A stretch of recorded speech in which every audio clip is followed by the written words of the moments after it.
তো এখন আমার তো টার্গেট থাকবে যে আমার বিচার ব্যবস্থার ভিতরে যেন একটা শৃঙ্খলা থাকে, সুন্দর থাকে, পুলিশ প্রোটেকশন কিছুই নেই। আমি নিজে আমার মতো করে সেখানে গেছি।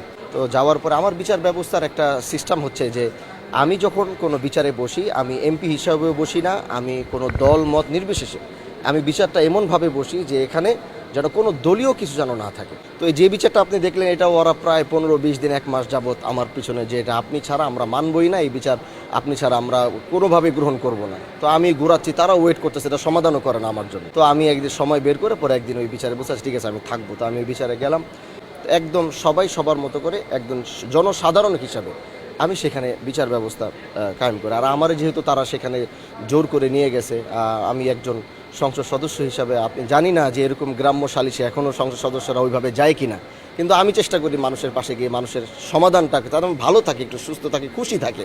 তো সেই চিন্তা করে সবসময় যাই। তো আমি যখন ওই বিচারে বসা ছিলাম, তো তখন দেখেছে আমি বসা, তো এক পক্ষের কথা শুনতেছিলাম, তো আবার আরেকজন আবার বারবার একটু ওই কথার ভিতরে ইন্টারডেপ করতেছে, কাউন্টার দিচ্ছে। তো আমি যেখানে বসা, সে বুঝতে হবে যে আমি একটা সংসদ সদস্য হিসেবে সেখানে গেছি।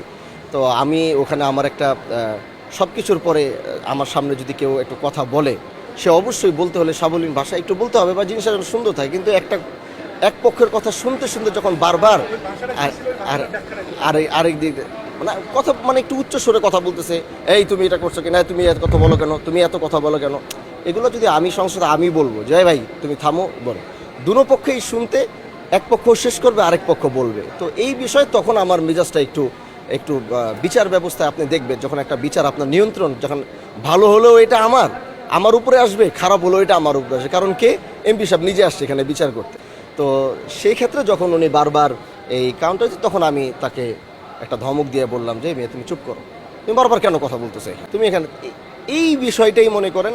আর এমন কি ওই বিচারটা সুষ্ঠু বিচার হয়েছে, সুন্দর বিচার হয়েছে, এবং যার সাথে আমার রাগারাগি হয়েছে বিচারের পরে আমি আরও তারে দেখা কইরা আর তার সাথে মুসাফা কইরা আরও বললাম যে ভাই ঠিক আছে, বিচার হইলে অনেক কিছুই হয়, এটা ওইখানেই শেষ।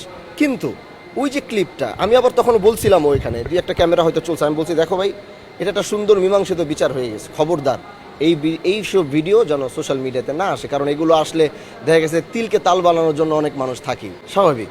তো তারপরে নিউজ দেখলাম যে এই বিএনপির নেতাকে শাসালেন, এই যে বিভিন্ন ধরনের কথা, জিনিসটা একটা দলীয় ট্যাগ দিয়ে কি যেন তারা করে ফেললো। তো হ্যাঁ, আমি আসলে এটা দুঃখিত, মানে এই বিষয়টা আমার এত খারাপ লাগছে যে আমি একটা বিচার করছি সেখানে, সেই বিচারটা মীমাংসিত বিচার, যাকে মনে করেন বিচারের ভিতরে একটু উত্তাল হয়, এটা আপনারা দেখছেন গ্রাম্য সালিশের ভিতরে উত্তাল হবেই, এটা আবার বিচার ব্যবস্থা সুন্দরভাবে সমাধান হয়েছে। তারপরে আবার তারা বলছে ভাই আচ্ছা ঠিক আছে, এই মুসাফা কইরা উনিও সমাধান, ঠিক আছে ভাই আপনি করছেন, আলহামদুলিল্লাহ, শেষ।